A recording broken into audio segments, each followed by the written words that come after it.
Hello friends, आज आपकी class है 12। आज हमारा टॉपिक रहेगा कोहलबर्ग का नैतिक विकास का सिद्धांत।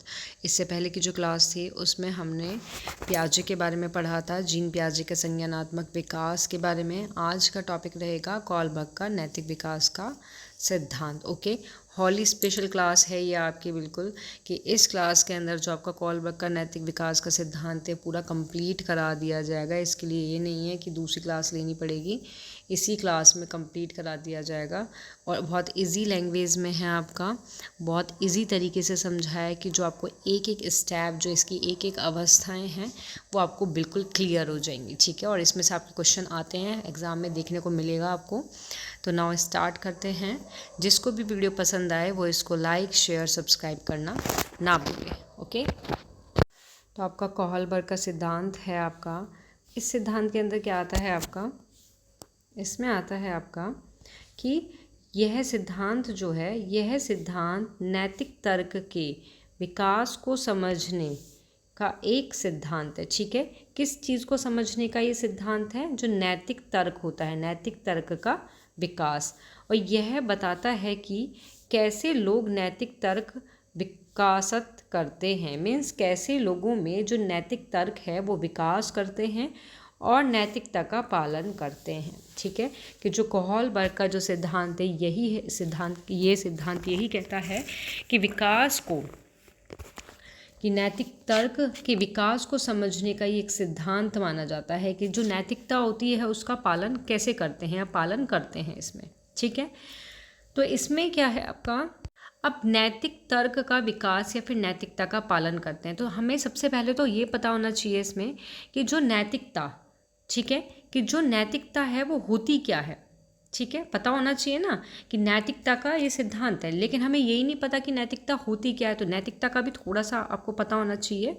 तो नैतिकता का क्या है कि नैतिक व्यवहार जन्मजात नहीं होता, इसे सामाजिक परिवेश से सीखा व अर्जित किया जाता है। क्लियर, कि जो नैतिकता होती है उसका अर्थ यही होता है कि नैतिक व्यवहार जो है वो जन्मजात नहीं होता है। ये नहीं है कि बच्चा छोटा है, पैदा हुआ है तो वो जन्मजात ही उसके अंदर नैतिक व्यवहार होगा। नो, इससे क्या है, सामाजिक परिवेश में सीखा जाता है। जो तुम्हारा सामाजिक परिवेश होता है वहाँ सीखते हैं, उसको अर्जित किया जाता है। क्लियर। और सबसे पहले क्या होता है कि सबसे पहले जो बालक है, ठीक है, कोई भी अगर बालक है, अगर उसका नैतिक विकास होगा, बालक का जो अनौपचारिक रूप से क्या होता है, अपने आस पड़ोस स्कूल में नैतिक विकास होता है, औपचारिक रूप से नहीं। ठीक है, कौन से रूप से? अनौपचारिक रूप से। सबसे पहले जो बालक का विकास होता है, नैतिक विकास होता है, वो कहाँ पर होता है उनका?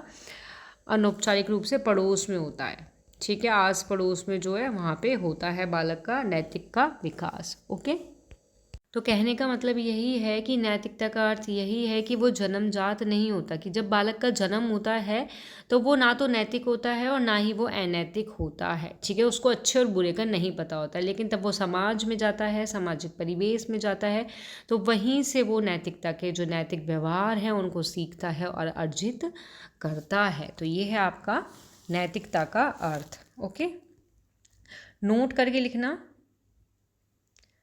नोट करके लिखना ये वाला पॉइंट, कि कोहलबर्ग अमेरिका के मनोवैज्ञानिक थे। कहाँ के थे ये? अमेरिका के मनोवैज्ञानिक थे ये। ठीक है, जिन्होंने नैतिक विकास के सिद्धांत को कितने 3 स्तर और 6 अवस्थाओं में बांटा था। मीन्स कि जो कोहलबर्ग हैं उन्होंने बताया था कि नैतिक विकास का जो सिद्धांत है इसके अंदर 3 स्तर होते हैं और 6 क्या होती हैं, 6 जो होती हैं वो क्या होती हैं, अवस्थाएं होती हैं आपकी।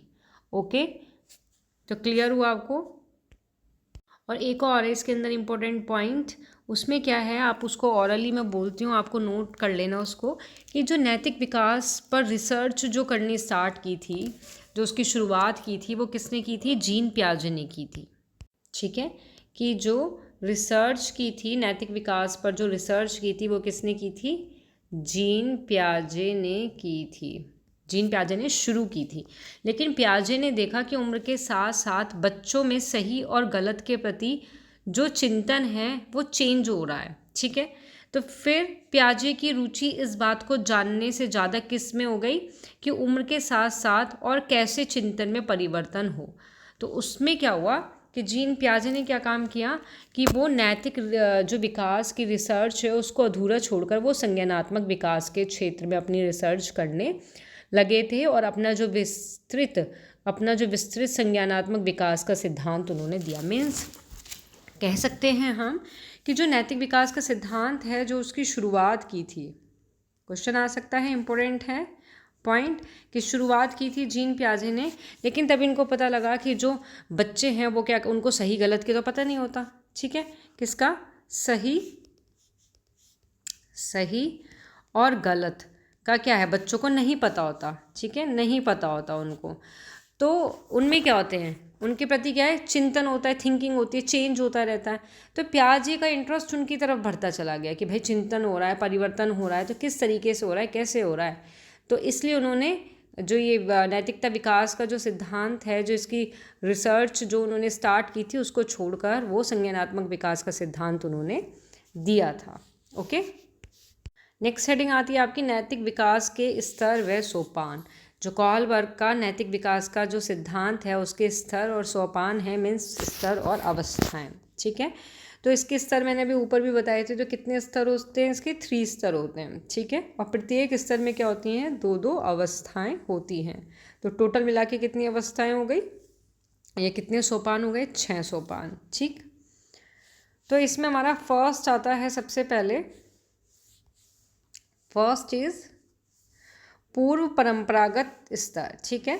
तो इसमें हमारी क्या है, इसमें हमारी स्टेजेस होती हैं आत्मकेंद्रिता, निर्णय, यांत्रिक, अपेक्षित, अभिमुखता, ये इसी में कनेक्ट है, ठीक है, इससे जोड़ लो इसको।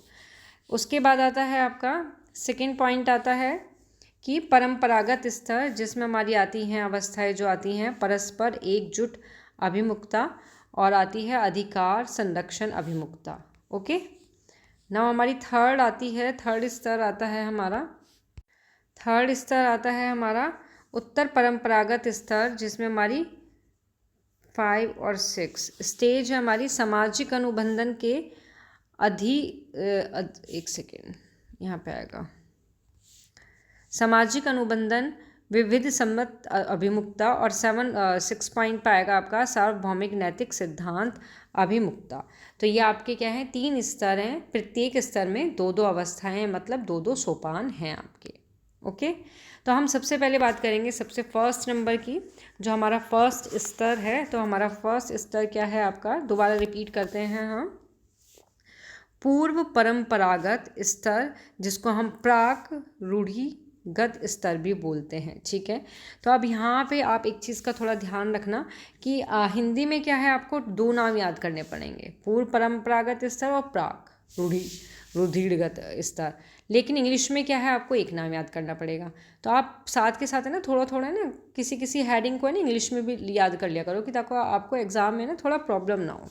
क्योंकि मेरे साथ ये चीज़ हुई थी कि तब मैंने एग्ज़ाम दिया था, तो मेरे को क्या है, मैंने इंग्लिश में जो इनकी हेडिंग है, इनके नाम जो है मैंने याद किए थे हिंदी के साथ भी, मीन्स इसको भी मैंने ज़्यादा फोकस किया था, ताकि मुझे कन्फ्यूज़न ना हो कि 2-3 नाम दे देते हैं, उसमें हमें कन्फ्यूज़न ना हो, ठीक है। तो हम इसको बोलते हैं प्री कन्वेंशनल लेवल, ठीक है। तो इसमें क्या आता है, इस स्तर में ऐसे नियम का पालन किया जाता है जिनका निर्माण अन्य द्वारा किया जाता है, ठीक है। कि जो ये स्तर होता है आपका, जो प्री कन्वेंशनल लेवल जो होता है, इसमें ऐसे नियम बने हुए होते हैं, उनका पालन किया जाता है जिनका निर्माण अन्य के द्वारा किया जाता है। मीन्स जो मानक हैं वो दूसरे लोग तय करते हैं इसके अंदर आपका, ठीक है। क्लियर हुआ कि क्या करते हैं, जो मानक हैं वो दूसरे लोग ही तय करते हैं। ओके, और सही और गलत का कोई भी विचार नहीं होता इसमें, कि कोई भी सही चीज़ है या कोई भी गलत बात है, उसका क्या है, उस पर कोई भी विचार इसमें नहीं किया जाता। और ऐसे नियम का जो पालन है वो मोस्टली किस चीज़ के लिए किया जाता है, पुरस्कार पाने के लिए या फिर दंड से बचने के लिए। क्लियर, आगे आपको समझिए, कोई भी प्रॉब्लम हो किसी भी टॉपिक से, किसी भी हेडिंग से रिलेटेड, तो आप कमेंट बॉक्स में लिख दिया करो, तो आपकी प्रॉब्लम सोल्व हो जाएगी। ओके, तो आपको आया समझ में पूर्व परंपरागत स्तर, इसमें ऐसे नियम का पालन किया जाता है जो मानक दूसरे लोग तय करते हैं। इसमें सही गलत का कोई भी विचार नहीं होता, क्योंकि ऐसा नियम का पालन पुरस्कार पाने के लिए या फिर दंड से बचने के लिए ही किया जाता है। ओके, तो इसकी हमारी 2 अवस्थाएं आती हैं। ठीक है, तो हमारी इसमें 2 अवस्थाएं हैं, जिसमें हमारी फर्स्ट अवस्था आती है। फर्स्ट अवस्था हमारी दंड एक आज्ञाकारी उन्मुखता है। ओके, तो दंड एक क्या है? दंड एक आज्ञाकारी उन्मुखता है, मतलब पनिशमेंट एंड ओबीडियंस ओरिएंटेशन। तो इसमें क्या है कि इस अवस्था में बच्चे अपने से बड़ों की आज्ञा का पालन करते हैं दंड से बचने के लिए। क्लियर? कि दंड से बचने के लिए क्या करते हैं? वो आज्ञा का पालन करते हैं जो उनके बड़े लोग होते हैं उनसे। ठीक। सेकंड आता है इसमें यांत्रिक, सेकंड आता है यांत्रिक सापेक्षिक अभिमुखता, जिसको हम इंस्ट्रूमेंटल प्रपोज ओरिएंटेशन भी हम इसको कहते हैं। ओके, क्या कहते हैं? इंस्ट्रूमेंटल प्रपोज ओरिएंटल कहते हैं। और इसका एक और नाम भी है व्यक्तित्व, मतलब इंडिविजुअलाइजेशन, आदान प्रदान उन्मुखता। लिखना हो तो लिख लो, मैं एक बार लिखा देती हूँ आपको। इसका एक नाम और है व्यक्तित्व और आदान प्रदान उन्मुखता। ओके, तो इसका ये नाम भी है। और इसमें क्या होता है कि बच्चे सहभागिता या प्यार पुरस्कार पाने के लिए यथोचित व्यवहार करते हैं। यहाँ विनिमय का अदला बदली का भाव देखा जाता है। विनिमय का क्या देखा जाता है? यहाँ पे अदला बदली का भाव देखा जाता है। और यहाँ पे क्या होता है? बच्चे सहभागिता या फिर प्यार पुरस्कार पाने के लिए क्या करते हैं? क्षतयोजित व्यवहार करते हैं।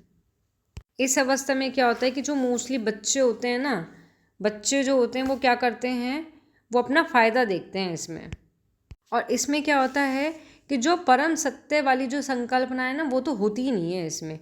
कि इससे क्या होता है, जो पहले बड़े जो भी कुछ बता देते हैं, इसमें क्या होता है कि बड़े लोग जो होते हैं घर के, वो कुछ भी बता देंगे, बच्चा क्या है उसी चीज़ को क्या मान लेता है? सत्य मान लेता है इसमें। और इसमें क्या होता है कि सब लोग जो हैं वो अपने व्यक्तिगत लाभ को प्राप्त करने के लिए क्या होते हैं? एक तरह से स्वतंत्र होते हैं इसमें। क्लियर हुआ ये आपको? नाउ नेक्स्ट आता है हमारा सेकंड स्टेज आती है, मतलब सेकंड हमारा जो है वो स्तर आता है।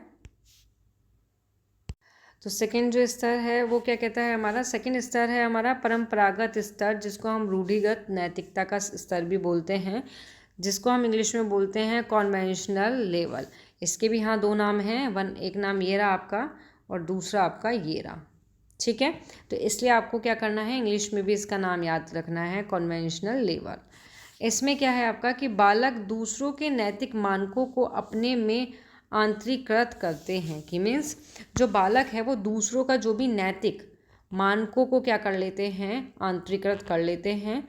उन मानकों के सही या फिर गलत का निर्णय करते हैं ये। और फिर क्या करते हैं कि उस पर अपनी सहमति बनाते हैं। क्या बनाते हैं? उस पर अपनी सहमति बनाते हैं और अपनी आवश्यकता के साथ साथ दूसरों की आवश्यकता का भी ध्यान रखते हैं। कि जो परंपरागत जो स्तर है इसमें यही है आपका कि सही गलत का निर्णय करते हैं। और इसमें क्या है कि जो दूसरों की आवश्यकता है उसको भी इसमें ध्यान में रखा जाता है। ये नहीं है कि सिर्फ अपने अपने बारे में सोचो, अपना अपना लाभ देखो। जो ऊपर मैंने बताया था, जो फर्स्ट वाला था आपका पूर्व परंपरागत जो था, उसमें क्या है? उसमें सिर्फ अपना लाभ देखते हैं। लेकिन इसमें क्या है? जो दूसरों की आवश्यकताएं हैं उसको भी क्या करते हैं? ध्यान में रखते हैं इसमें। ठीक है, तो हमारा इसके बाद आता है, इसकी स्टेजेज आती हैं हमारी स्तर आते हैं, सोपान आते हैं, अवस्थाएं आती हैं। तो जिसमें हमारा फर्स्ट आती है अवस्था परस्पर एक रूप अभिमुखता। ठीक है, क्या आती है हमारी? परस्पर परस्पर एक रूप अभिमुखता, इसको हम क्या बोलते हैं? इसको हम अच्छा लड़का या अच्छा लड़की अभिविन्यास भी बोलते हैं। क्या बोलते हैं? अच्छा लड़का या फिर लड़की अभिविन्यास। ओके।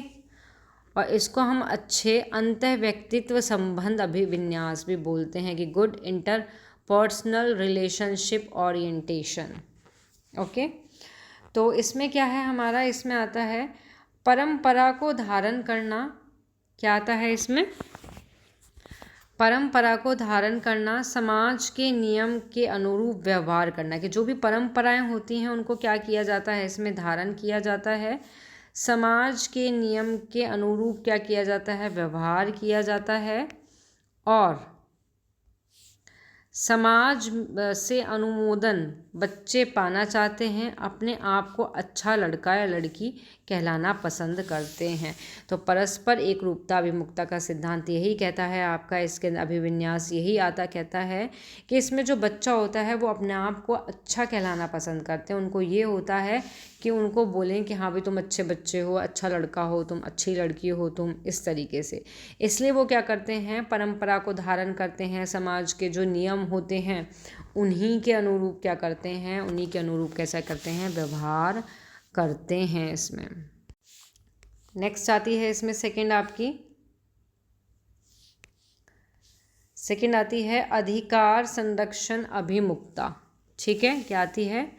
अधिकार संरक्षण अभिमुखता, जिसको हम बोलते हैं कानून।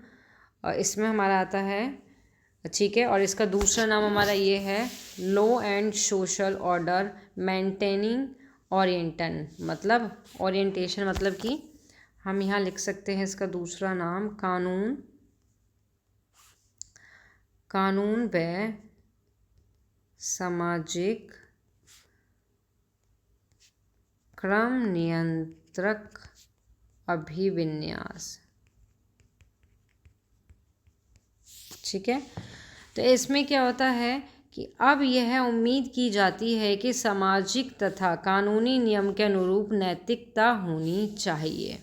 ठीक है, इसमें क्या होता है कि अब ये उम्मीद की जाती है कि जो सामाजिक और जो कानूनी नियम के अनुरूप ही क्या होनी चाहिए? इसमें नैतिकता होनी चाहिए आपकी। ओके, तो कहने का मतलब यहाँ पे यही है कि जैसे जैसे जो बच्चा है, बालक है, वो सामाजिक रूप से क्या हो रहा है? वो परिपक्व तो होता है, तो वो सामाजिक जो मानक हैं उनको स्वीकार करते हुए उन्हीं के अनुसार कृत्य करता है इसमें। ओके, जो आपकी स्टेज 3 थी उसमें क्या हुआ था? जो स्टेज मतलब जो अवस्था आपकी 3 थी, अच्छा लड़का और लड़की वाली जो थी आपकी, तो उसमें क्या होता है? उसमें जो बच्चा जो होता है उसका चिंतन जो होता है, चिंतन करना, वो व्यापक जो है वो नहीं होता। उसका चिंतन सिर्फ तत्कालिक समाज से ही एक तरह से बंधा हुआ होता है। लेकिन यहाँ क्या आता है आपका? स्टेज 4 के अंदर क्या आता है आपका?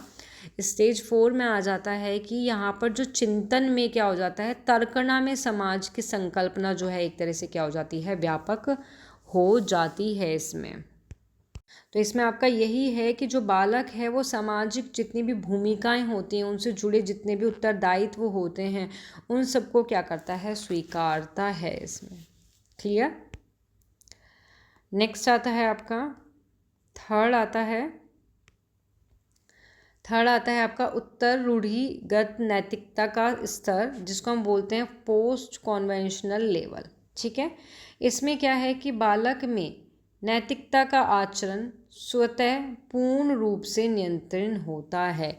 कि जो बालक का क्या है, जो बालक का नैतिक जो उनका आचरण होता है वो स्वयं ही पूर्ण रूप से क्या होता है? नियंत्रित होता है।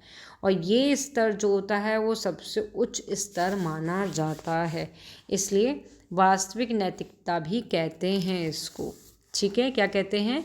वास्तविक नैतिकता भी कहते हैं। क्लियर?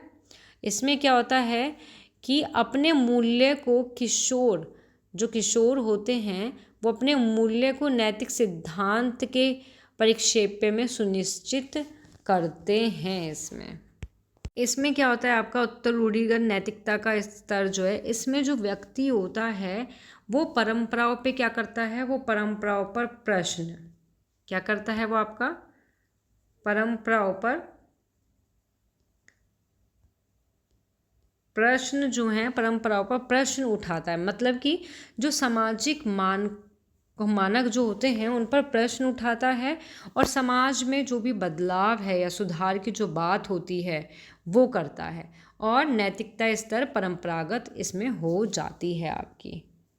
ओके, अब इसमें आती है हमारी 5 स्टेज आती है, मतलब इसके भी हमारी 2 अवस्थाएं हैं, तो 5 और 6 स्टेज इसी के अंदर आएगी, जो इस तरह वो सोपान आएगा आपका, अवस्था आएगी। तो इसमें 5 और 6 है आपकी अवस्था। तो इसमें आपकी 5 नंबर की अवस्था आती है, आपकी 5 नंबर की अवस्था आती है सामाजिक अनुबंधन उन्मुखता। इसको हम बोलते हैं सोशल कॉन्ट्रैक्ट ओरिएंटेशन। ठीक है, इसमें क्या होता है आपका कि बालक उन व्यक्तित्व अधिकार को महत्व देता है जो लोकतांत्रिक रूप से मान्य होते हैं। ठीक है, महत्व दिया जाता है इसमें। और इसमें क्या होता है कि बहुत सारी संख्या में जो लोग होते हैं उनके कल्याण का जो भी हित है उसको महत्व दिया जाता है इसमें। क्लियर? तो यहाँ पे आपका एक तरह से यही है, जो व्यक्तिगत अधिकार को महत्व देना यही है कि जो व्यक्ति है वो ये मानता है कि समाज एक क्या है, सामाजिक अनुबंधन है, मतलब कि सोशल कॉन्ट्रैक्ट है। ठीक है, तो इस अनुबंधन में, इस कॉन्ट्रैक्ट में प्रत्येक व्यक्ति को कुछ मौलिक जो अधिकार हैं वो मिलने चाहिए, जैसे कि स्वतंत्रता मिलनी चाहिए, स्वतंत्रता मिलनी चाहिए। ठीक है, स्वतंत्रता मिलनी चाहिए, इसमें शिक्षा मिलनी चाहिए। तो ये उनके राइट हैं, उनके ये क्या हैं, अधिकार हैं, वो उसको मिलनी चाहिए। जीवन जो है, जो जीवन है वो मिलना चाहिए। ठीक है,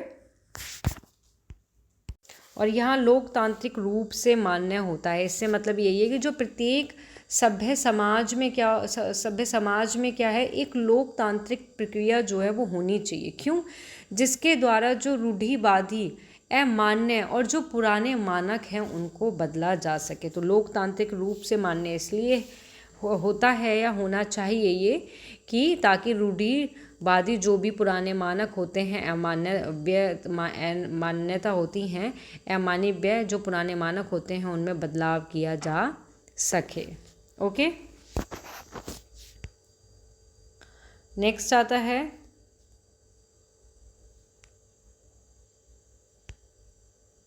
नेक्स्ट इज 6 आता है आपकी अवस्था सार्वभौमिक नीतिपरक उन्मुखता। ठीक है, जिसको हम बोलते हैं यूनिवर्सल प्रिंसिपल ओरिएंटेशन। ठीक है, ओरिएंटेशन। ओके, इसमें क्या होता है, किशोर स्वयं ही नैतिक नियम को महत्व देता है और अपनी निंदा से बचने का प्रयास करता है।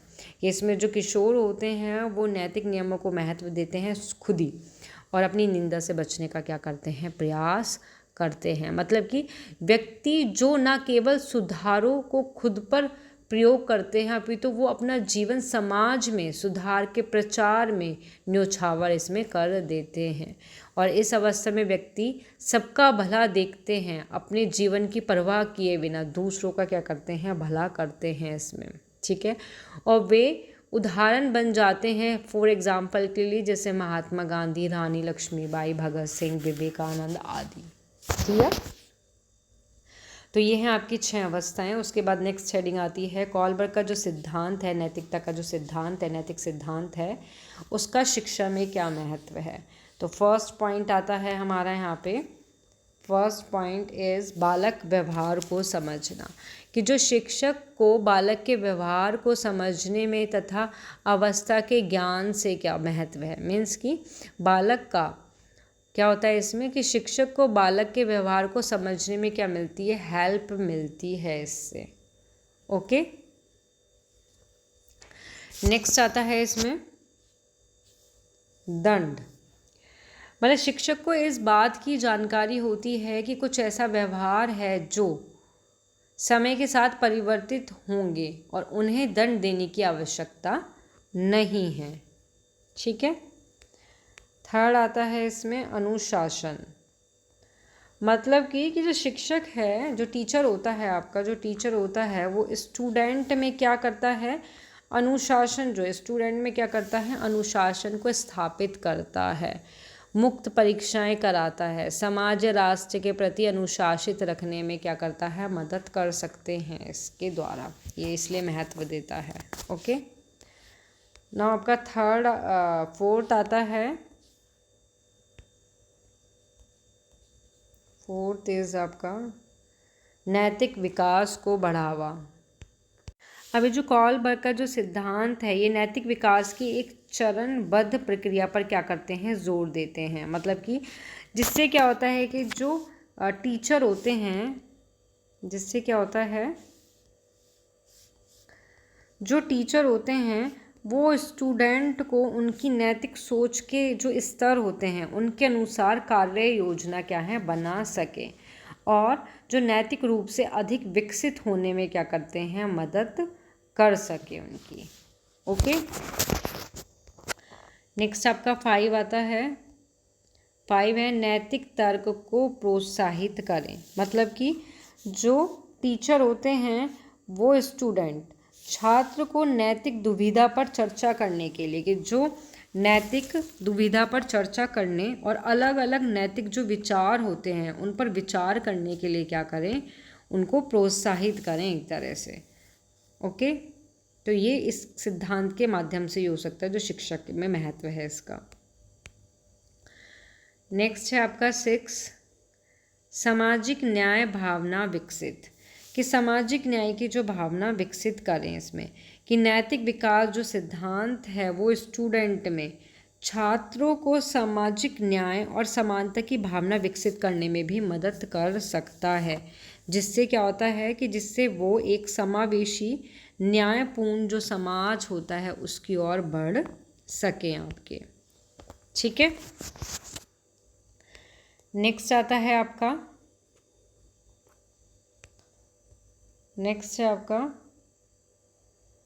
समस्या समाधान क्षमता में सुधार।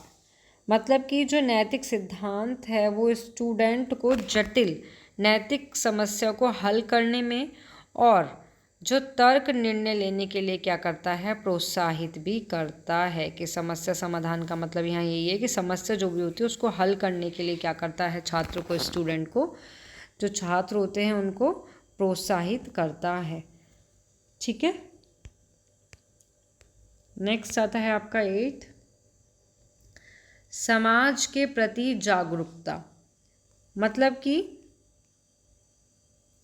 जो नैतिक विकास का सिद्धांत है वो छात्र को समाज के प्रति जागरूक पैदा करने के लिए और उनके नैतिक मूल्यों के साथ संतुलन बनाने में भी मदद करता है। 9 नंबर का आता है शिक्षक के लिए दिशा निर्देश। मतलब कि जो टीचर होते हैं आपके, शिक्षक को नैतिक विकास को बढ़ावा देने के लिए और कक्षा में जो नैतिक मूल्य को स्थापित करने के लिए भी रणनीति प्रदान करता है, व्यवहारिक रणनीति प्रदान करता है शिक्षक को भी, टीचर के लिए भी। नौ लास्ट आता है इसमें सतत विकास के लिए तैयार।